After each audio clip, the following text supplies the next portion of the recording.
Imagine that everything you have ever been taught about truth is only a fragment, a shadow of something far greater.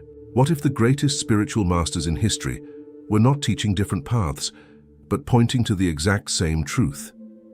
Think about this for a moment. How is it possible that Jesus, Buddha, and Lao Tzu, separated by distance, culture, and time, arrived at teachings that echo the same mysterious essence? And what if understanding this hidden connection could completely transform the way you see yourself, your purpose, and the very nature of reality? Stay with me, because what you are about to uncover is not just philosophy, it is a revelation. And the final insight we will reach is the most powerful of all, one that has the potential to change how you experience life itself. Before we go deeper, take a moment to subscribe to the channel, like this video, share it with someone who is seeking truth, and tell me in the comments, do you believe all spiritual paths lead to the same source? Because what you are about to discover may challenge everything you thought you knew. There is a thread, invisible yet undeniable, running through the teachings of these three masters.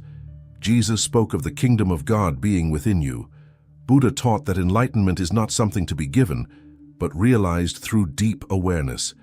Lao Tzu described the Tao as the eternal, nameless force that flows through all things, something that cannot be grasped, only experienced.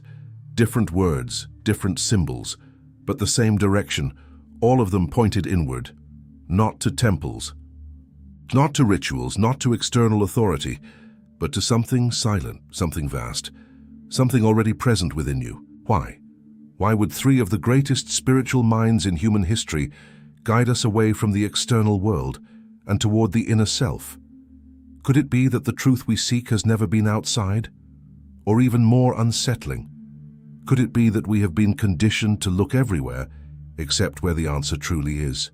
Throughout history, scholars like Carl Jung explored this idea, suggesting that the deepest truths are embedded within the human psyche itself.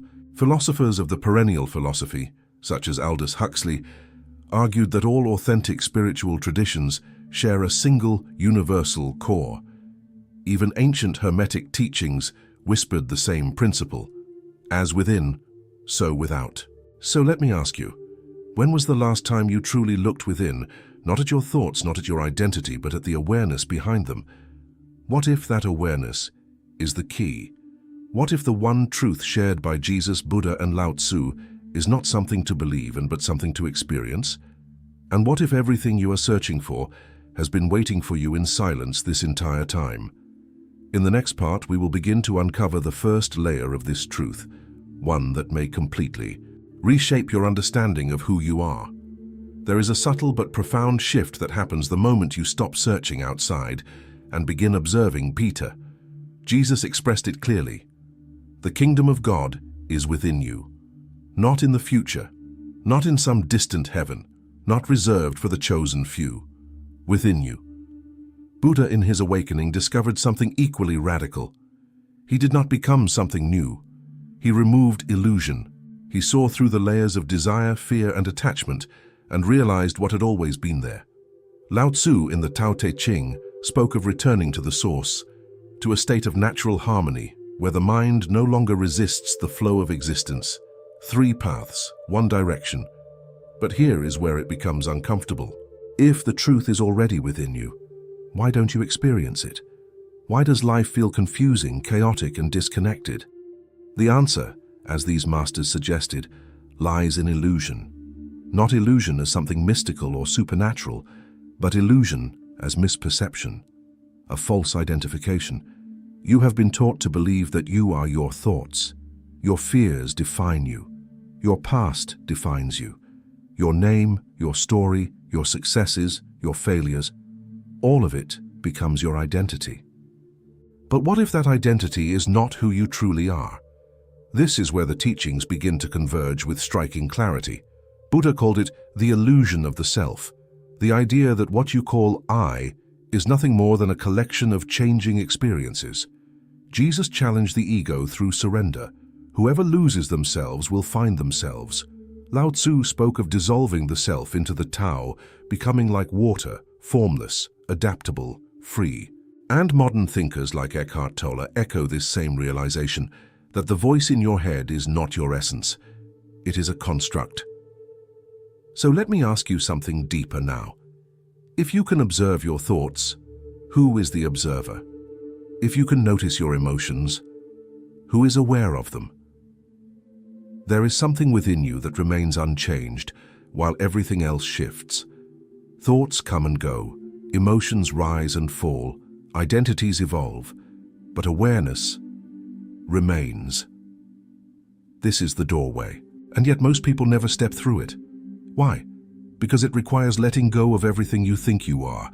It requires silence, stillness, and the courage to face what lies beneath the noise. Many avoid this space because it feels like emptiness. But what if that emptiness is not absence, but infinite potential? What if, hidden beneath the layers of conditioning, there is something vast, peaceful, and deeply connected to everything? Mystics throughout history have described this state, not as something gained but something remembered, a return, a recognition, a realization that the separation you feel between yourself and the world may not be real at all. In the next part, we will go even deeper into the most misunderstood aspect of this truth, the illusion of separation and how breaking it changes everything. There is a question that has echoed through the minds of seekers for centuries. Are you separate from the universe, or are you an expression of it? At first glance, the answer seems obvious. You feel separate. You have a body, a name, a personal history. You exist here, while everything else exists out there. But what if this sense of separation is the greatest illusion of all? Jesus hinted at this when he said, "I and the Father are one," not as a statement of exclusivity, but as a revelation of unity. Buddha dissolved the boundary between self and existence, teaching that all things arise together, interconnected, interdependent, what he described as dependent origination. Lao Tzu spoke of the Tao as the source of everything, flowing through all forms, yet belonging to none. Different languages, same realization. There is no true separation, only the appearance of it. Modern science, in its own way, has begun to touch this same mystery.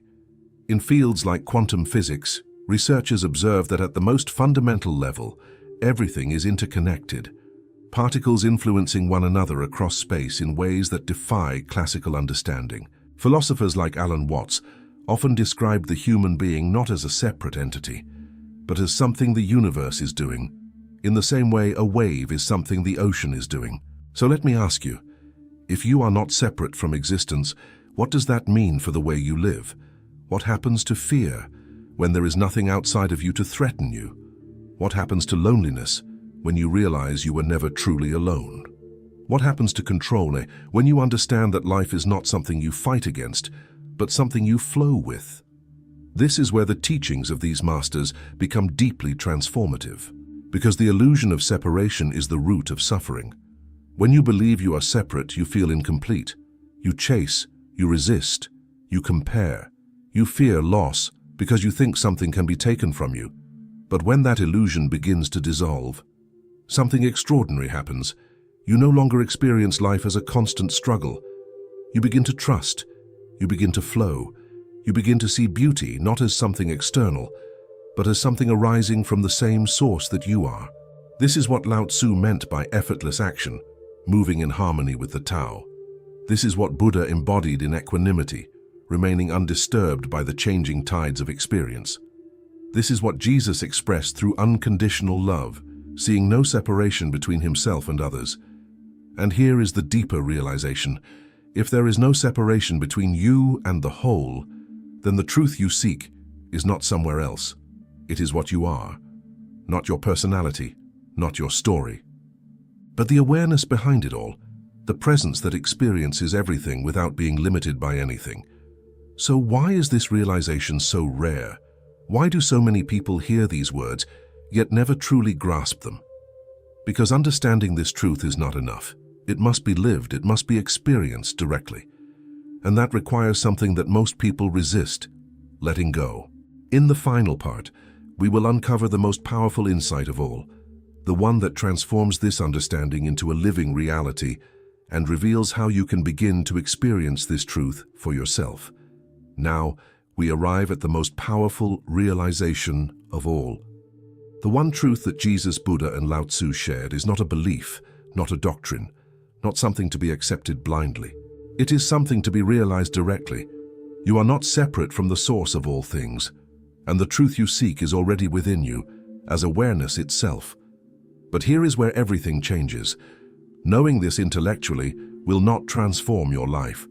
You can study scriptures, memorize teachings, analyze philosophies, and still remain trapped in the same patterns, because this truth is not meant to be understood by the mind alone. It is meant to be experienced. So how do you begin? Not by adding more knowledge, but by removing what is false. Jesus pointed to this through surrender, letting go of the self you think you are. Buddha revealed it through mindfulness, observing without attachment until illusion dissolves. Lao Tzu expressed it through simplicity, returning to your natural state, free from resistance. 3 approaches. 1. Realization, and it begins with something deceptively simple. Awareness. Right now, as you listen to this, there is something aware of these words. It is not trying, it is not struggling, it simply is. That awareness has been with you your entire life, before every thought, before every emotion, before every identity you have ever assumed.